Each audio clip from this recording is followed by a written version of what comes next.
Olá, seja bem-vindo ao 5º episódio do Chá com Arte. Eu sou Camila Vaz. Eu sou o Beto Oliveira. E hoje nós vamos falar sobre arte paleocristã.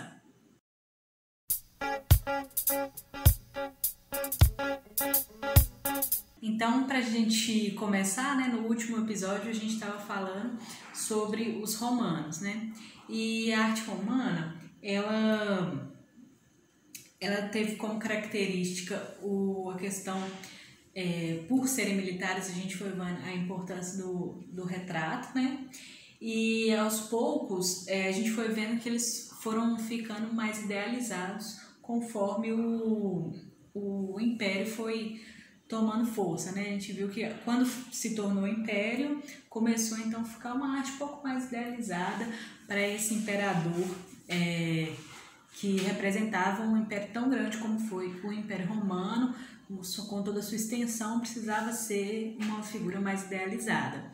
E aí então vai ter o primeiro imperador, que é o Augusto, 27 a.C., e depois o segundo imperador, que é o Tibério, que vai ser do período de 14 depois de Cristo a 37 depois de Cristo. E aí vai ter uma situação que a gente gostaria de chamar a atenção durante o Império do Tibério, que é nesse período do Império do Tibério que Jesus foi crucificado na Palestina. A Palestina era uma parte do Império Romano, Na região da Judéia. Isso. E aí, assim, é importante dizer que a arte romana, ela permanece com as mesmas características, realismo, um pouco de idealismo dos imperadores, etc., como você falou, Então, nesse período, não há muitas transformações artísticas, por enquanto, no reinado do Tibério. O que vai acontecer é que Cristo vai ser crucificado, Cristo vivia sob o domínio do império, mas não era considerado cidadão romano, senão ele nem poderia ser crucificado, só era um castigo, uma punição apenas para não romanos. Ele é crucificado pelo império do Tibério, mas a pedido dos próprios hebreus, dos religiosos que não aceitaram ele se autoproclamar o Messias, o rei dos judeus. E no Império Romano, não tinha essa ideia de, igual os judeus ali eram monoteístas, o Império Romano é marcado pelo politeísmo, A gente viu os templos feitos para os deuses, Então, o império, ele é indiferente ao cristianismo nesse momento, Isso. Mesmo quando a gente está chamando a atenção para a crucificação de Jesus nesse momento, mas o império mesmo, isso não é algo relevante para esse período do reinado do Tibério. O Império Romano não é uma marca dele uma intolerância religiosa. Pelo contrário, como era politeísta, ele abarcava vários deuses e até mesmo os aspectos culturais de cada região, você pega do Egito, Judéia, ele não interferia tanto, ele interferia na questão monetária, você tinha que pagar os impostos, etc. e tal, dominava aquele espaço, mas as questões religiosas, por exemplo, elas eram resolvidas pelos líderes religiosos do local. Tanto é que foram eles que resolveram e demandaram do Império Romano uma interferência. Mas para o Império Romano não é um grande problema Jesus se declarar o Messias, e nem mesmo a própria crucificação de Jesus, que marca o Império, o reinado do Tibério, marca historicamente, mas não naquela época. Naquela época foi um acontecimento pequeno e relevante para o núcleo do Império, algo que aconteceu a quilômetros de distância do núcleo do Império, por uma querela ali religiosa daquele lugar. A mensagem de Jesus, então, vai sendo espalhada e sendo espalhada pelos seus apóstolos, e vai tomando força, o cristianismo aos poucos vai sendo espalhado e vai chegando até Roma, O São Paulo é importante, assim, para espalhar essa mensagem, porque ele era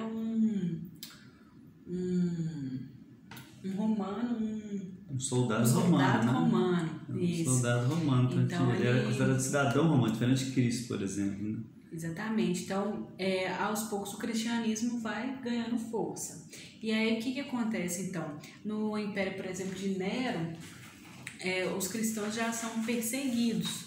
Por que a perseguição? Porque, como a gente viu, os romanos eram bem politeístas, né? Tinha até a questão dos deuses lares, que a gente falou. E como o cristianismo ele é monoteísta, ele vai desconsiderar, né, os outros deuses.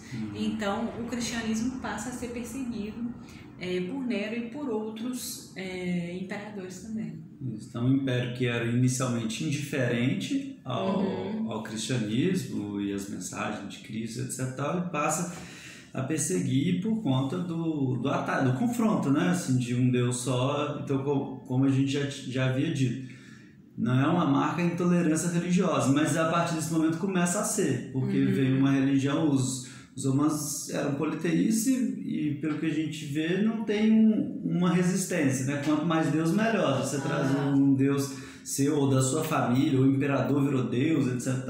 Ok, tudo bem.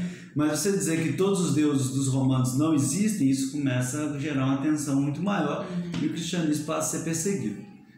O fato dos cristãos serem perseguidos por Roma vai marcar as características da sua obra, que começa a ser feita ali pelos cristãos primitivos, assim, né? Os primeiros cristãos, que produzem uma arte que ficou conhecida como arte paleocristã, né? De paleo, de antigo, a gente discutiu quando a gente falou do paleolítico, a gente discutiu esse prefixo, né? Então começa a arte paleocristã, é uma arte ainda assim que tem pouca influência no Império Romano, né? Mas ela é feita ali por esses cristãos que estão sendo perseguidos.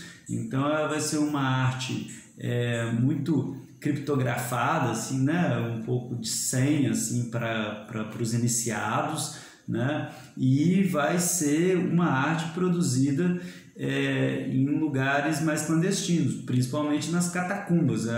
Também é conhecido como arte catacumbária, né? A arte produzida nas catacumbas. Os romanos tinham a tradição de cremar os seus mortos. Os cristãos eles enterram, então tem cemitérios cristãos que foram encontrados, principalmente cemitérios do século II, depois de Cristo, né? E nesse cemitério tinha as primeiras produções artísticas, né, que vão mais tarde influenciar toda a arte ocidental e também oriental, uma parte do Império Romano Oriental, né? Mas que por enquanto é ainda uma arte sem muita expressão, principalmente no Império Romano, né? Então, por exemplo, a gente tem uma pintura que foi encontrada na catacumba de São Calixto, que está em Roma, uma pintura do século II, né? Onde a gente vê assim só a referência assim, né? Do peixe e os pães, logicamente, remetendo à passagem bíblica da multiplicação dos pães e dos peixes, né? Então a gente tem aí uma arte mais simples por um lado, né? Assim, o espaço ele é diluído, você percebe o seguinte, não sabe exatamente onde esse peixe está, onde esse pão está, então é uma arte muito mais simbólica, não tem mais aquele realismo dos romanos, nem o idealismo dos corpos gregos, etc. É uma arte que passa mais uma mensagem, ela é mais metafórica para quem entende, para quem sabe, conhece a passagem, né? Então é uma arte, por um lado, até assim, simples em alguns aspectos, mas extremamente simbólica para quem é iniciado, né? No cristianismo. Então a gente vai ver que essa marca vai perdurar durante a arte cristã e vai inclusive alcançar a arte da Idade Média, etc. Porque é uma arte que busca mais assim o espírito do que a matéria. A matéria aí ela é diluída, o espaço ele é diluído porque não é uma preocupação tão grande dos artistas nesse momento. A questão é passar a mensagem. que a gente vai mostrar agora é o afresco na catacumba da Priscila. Também a gente pode observar que é uma passagem bíblica também, né? Daniel 3, em que representa aí 3 funcionários judeus, altos funcionários, que no reinado de Nabucodonosor eles são convocados aí a se curvarem para o Deus Rei, e eles não se curvam, né? Porque eles têm somente um Deus, e aí então eles são jogados para a fogueira, mas não se queimam nem os seus cabelos, né? E aí então Deus envia uma pomba, Deus envia um anjo, né, para salvá-los, né? E aí a gente pode ver pela representação da pomba aí em cima deles. E aí a gente pode avaliar que essa pintura, ela tem poucas pinceladas, né? Mas a gente percebe que esse pintor ele não tinha poucos recursos, né? Porque com poucas pinceladas ele é capaz de produzir assim os 3 homens com as vestimentas deles, a própria questão do fogo, mas como a gente estava falando, não é de grande importância o estilo ou a própria arte, mas sim o que ela vai passar, né? A simbologia ali daquela passagem bíblica a qual ela se remetia, né? E isso faz da arte paleocristã uma arte mais abstrata, principalmente para alguém que não é iniciado, que não fosse um cristão, né, não ia entender muito bem e poderia julgá-la até tecnicamente pior do que a arte romana, né, porque por exemplo, não menos realista, por exemplo, mas de novo a gente precisa julgar uma arte sempre pelos objetivos do artista naquele contexto. Então é uma arte mais abstrata, mais simbólica, né, com essas passagens, como a Camila falou, assim, a pomba representando o anjo, né? Então é uma arte mais criptografada nesse sentido, assim, de quase que uma senha, assim, né, que transmite a mensagem, mas é uma arte de um povo, de um público, e para um público que está sendo perseguido pelas suas crenças religiosas. Essa história vai mudar ao longo dos séculos. No ano 313, o imperador Constantino, né, ele publica o Edito de Milão, em que ele proíbe a perseguição aos cristãos, e mais do que proibir a perseguição aos cristãos, ele, imperador, se declara cristão, e isso provoca uma mudança no rumo do cristianismo no Ocidente, né? A gente vai vendo que... E aí, logo depois dele, vai chegar o Teodósio I, né? Que vai oficializar o cristianismo como a religião romana. Oficial, né? E aí a gente vai observando que tanto Roma vai se cristianizando ali, como o cristianismo vai também se tornando mais romano. Isso, né? E aí a gente pode observar através do idioma, né, que as missas são rezadas em latim, então vai ter a questão da hierarquia ali dentro da igreja, né, o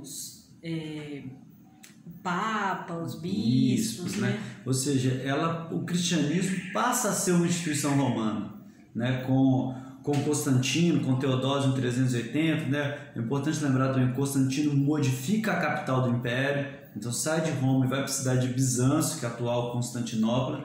Então o império está crescendo demais, vai chegar um momento que o império vai ter 2 capitais, vai ter o Império Romano do Ocidente e o Império Romano do Oriente, e a partir de Constantino, não apenas o imperador, né, como a elite romana começa a se cristianizar, porque o imperador é cristão, né? Isso logicamente que influencia a moda, vamos dizer, da época.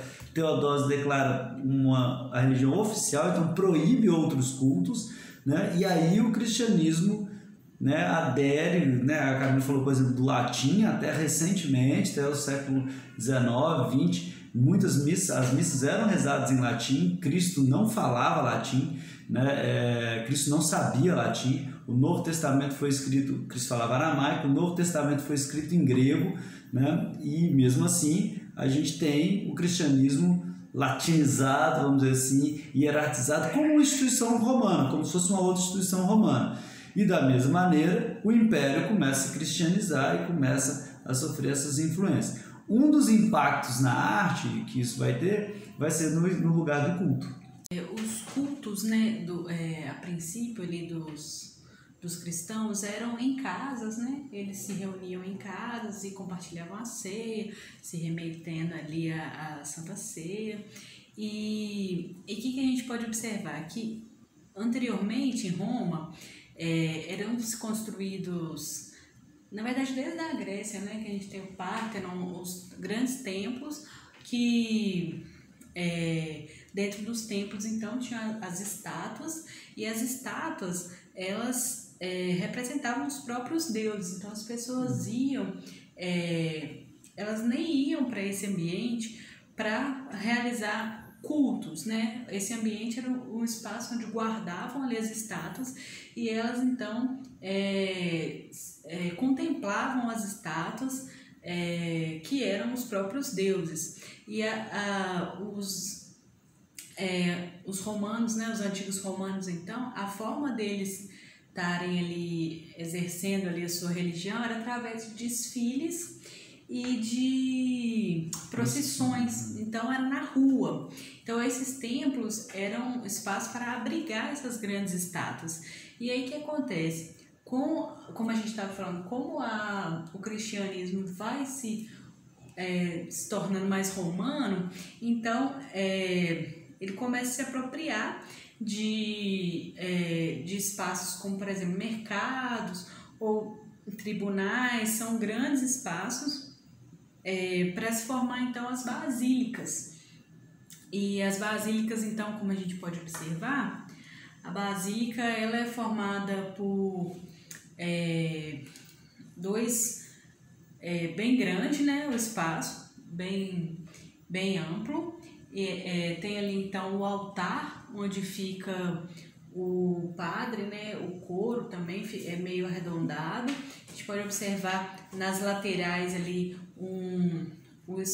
dois corredores que tem um teto mais baixo, grandes colunas romanas aí, separando esse espaço de circulação então da área interna. E vai ter como característica também esse teto de madeira, né? Mas é importante a gente observar que, igual aí a gente está mostrando a Basílica de Santo Apolinário, mas nesses 1500 anos que se passaram, tem-se a ideia de que não teve muitas alterações. A gente não tem a Basílica exatamente como era na época. Mas de qualquer maneira é uma apropriação, é uma fusão do espaço romano para um espaço assim, mais de uso civil até, né? Como você falou, mercado, lugares jurídicos, então para outro uso, né? E porque Jesus Cristo não fala disso, né? Do ritual, da hierarquia, não tem nada disso na palavra de Cristo, assim, de como a missa tem que ser rezada, né? Não tem essa estrutura era romana, né? E principalmente a partir dessa fusão que a gente vinha conversando, né? Nós percebemos também como o cristianismo vai aos poucos, né? Habitando, né? Espaços e construções de nobres romanos. Então a gente tem o sarcófago do Júlio Basso, né, filho de um oficial romano. Ele é construído, né, um sarcófago, a gente vê ali toda a construção, assim, lembra até alguns traços gregos, romanos, etc. Mas a gente tem ali uma das primeiras representações de Jesus Cristo. Então Cristo passa a ser marcar presença na arte romana, agora não mais assim só dos cristãos né, dos primeiros cristãos, dos cristãos primitivos, mas agora já da nata, vamos dizer assim, do Império Romano, né?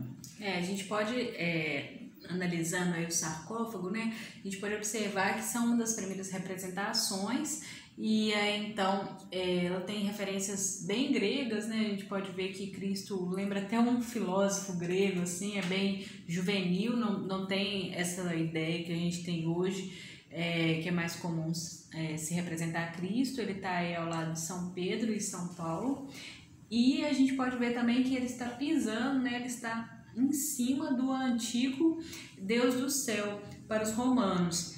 E aí uma coisa que é interessante da gente comentar também é que é uma escultura em alto relevo, mas as esculturas elas foram uma grande questão também para o cristianismo, porque que acontece? Os recém-cristãos, então, né, o povo romano, estava acostumado a cultuar as estátuas. Então, se mantivessem as estátuas dentro das basílicas, né, se levassem estátuas para dentro das basílicas, o povo ia se confundir, né? Eles iam achar que Deus era a própria estátua, porque eles estavam acostumados a cultuar os seus deuses diante de suas estátuas. E o cristianismo não pregava essa ideia do Deus ali, né? Mas a ideia do Deus onipresente, que está em todos os lugares. Então a estátua era contra essa ideia do cristianismo, de um Deus onipresente. Era a marca dos deuses pagãos, né? Assim, a estátua monumental, grande, tridimensional. Então, as esculturas, a gente vai encontrar esculturas apenas pequenas, ou alto relevo, ou feitas de materiais mais leves, mas que não passa aquela impressão da presença do Deus ali, né? E a gente sabe de toda a questão que os cristãos vão ter com os ícones, com as imagens, né? E vai ser uma religião do livro, né? Uma religião escrita. Então, isso também vai impactar na arte. A escultura tridimensional, grande, que a gente via lá Paulo do Belvedere, ou do Augusto, né? Essas esculturas, elas perdem lugar, né? A gente vai ter, então, aqui já quase um momento de transição, né, da arte paleocristã para a arte bizantina, depois cristã, a arte da Idade Média, né? A gente está num momento de passagem e a gente já está pautando aqui, a gente já consegue ver as características que vão pautar outros movimentos artísticos, né? Nós temos, por exemplo, um mosaico desse período ainda, né, dessa transição do paleocristã para a Idade Média, né? A gente tem um mosaico que representa novamente o milagre dos pães e peixes, e aqui a gente já vê novamente essa fusão entre a arte cristã primitiva, uma arte mais simbólica, abstrata, etc., mas também algumas características greco-romanas, né? Isso. Por exemplo, a gente pode observar que a vestimenta deles tem o caimento, que a gente já analisou aí das estátuas gregas, da Vênus de Milo, né? Exatamente. A gente vai ver que é um mosaico, a princípio, né, a primeira reação dá a impressão de ser um mosaico simples ali, né? Uma coisa bem simples. Mas o que acontece? A gente pode analisar não só as vestimentas, mas a tonalidade, como o artista aí trabalhou bem as tonalidades para fazer as sombras, o sombreamento no chão, a própria textura das roupas.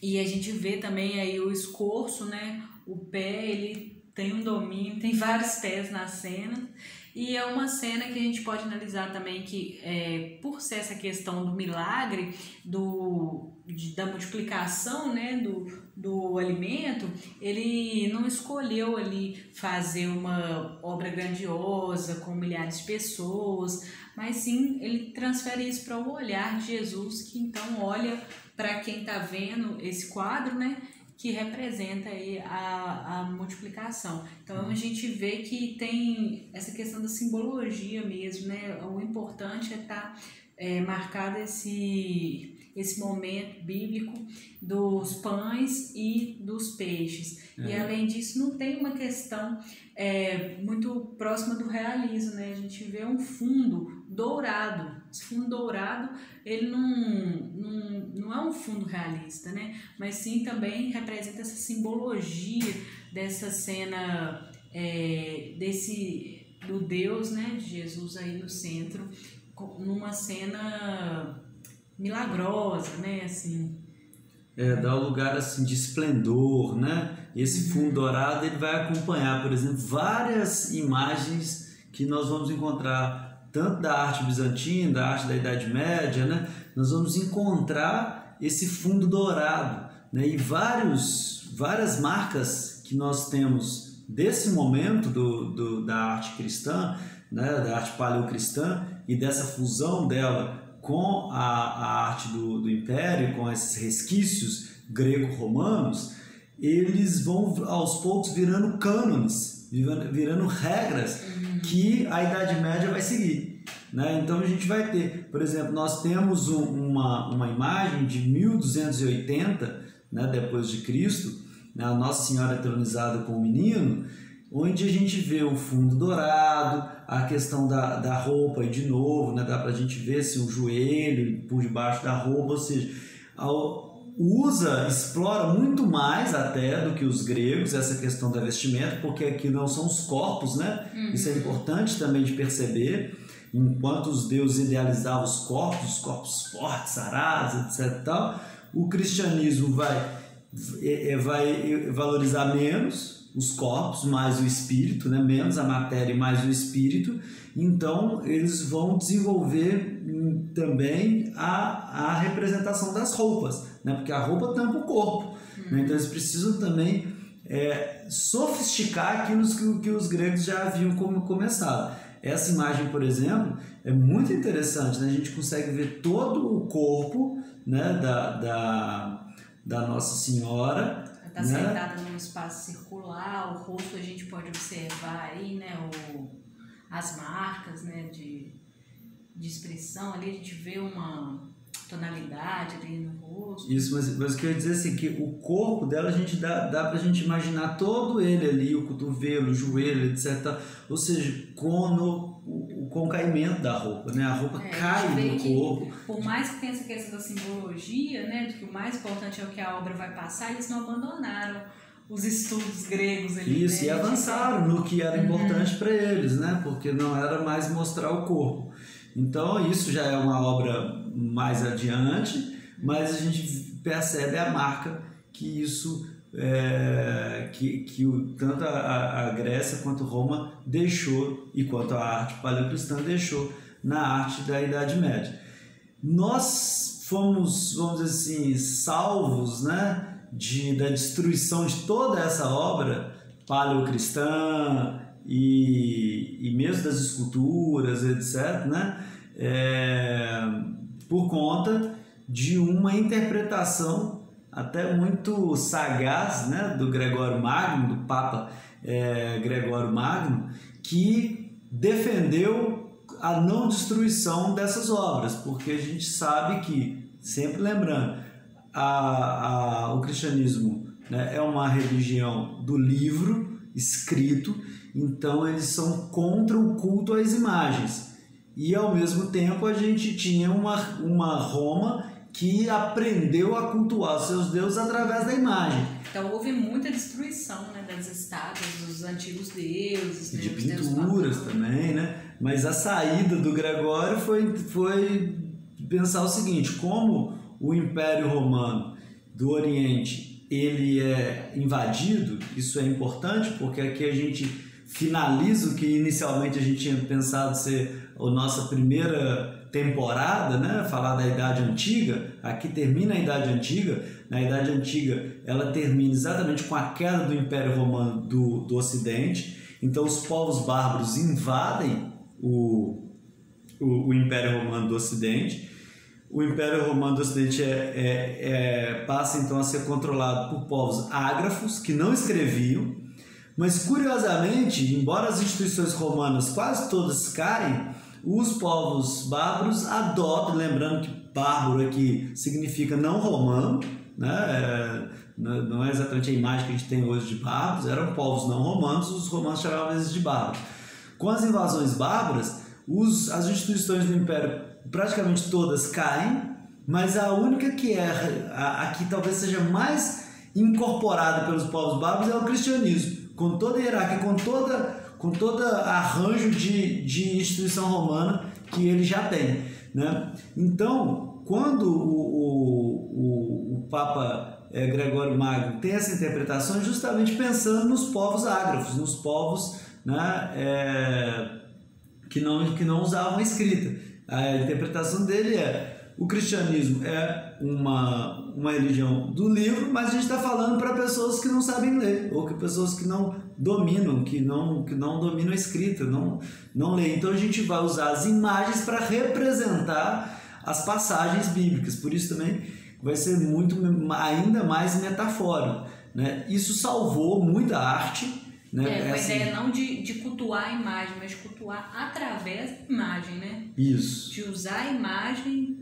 para através dela ter o culto, né? A imagem ela narra a Bíblia, então a imagem ela serve como se fosse uma forma de escrita, ela substitui, né? Tem até uma parte, você vai estar com uma fala do Gregório Matos que fala disso, né? A arte... Gregório Magno, desculpa. A arte representando, entrando no lugar da escrita, né? E a gente... E aí a gente vai ter essa interpretação que a Camila falou, assim, de cultuar, não a Deus, Cristo não está ali na imagem né, por exemplo, naquele Cristo lá do sarcófago, né? Que é importante lembrar, o Cristo crucificado só vai aparecer no século IX, né? Então, mas mesmo Cristo, Nossa Senhora, eles não estão ali como os deuses, a religião pagã, né, a religião politeísta dos romanos acreditava. Ele não está ali. Ele está dizendo ele está remetendo uma passagem. É como se fosse a pintura no lugar da escrita. Né? Exatamente. E aí, como você falou, né, a gente estava com a proposta de chegar aqui até a Idade Antiga, né? Mas com essa questão aí da quarentena, a gente acredita que vai fazer uma continuidade ao Chá com Arte. Provavelmente a gente entra na Idade Média. A gente já começou a entrar aqui, né? Algumas coisas da Idade Média. Mas aqui a gente termina essa primeira parte, né? Vamos dizer assim, que é da Idade Antiga, que vai desde, né, da arte... Aí a gente pode pensar da arte pré-histórica, né? Entra na Idade Antiga com a arte egípcia, grega, romana, agora a paleocristã, e com o fim do Império Romano do Ocidente, né, com as invasões bárbaras, nós entramos na Idade Média. Então, na Idade Média, segue ainda muito da arte paleocristã já absorvida pelos romanos, a partir de Constantino, etc., e vai ganhar outras nuances também, que nós veremos no próximo episódio. Isso aí. Benedictus fructus ventris tui, Iesus, Iesus.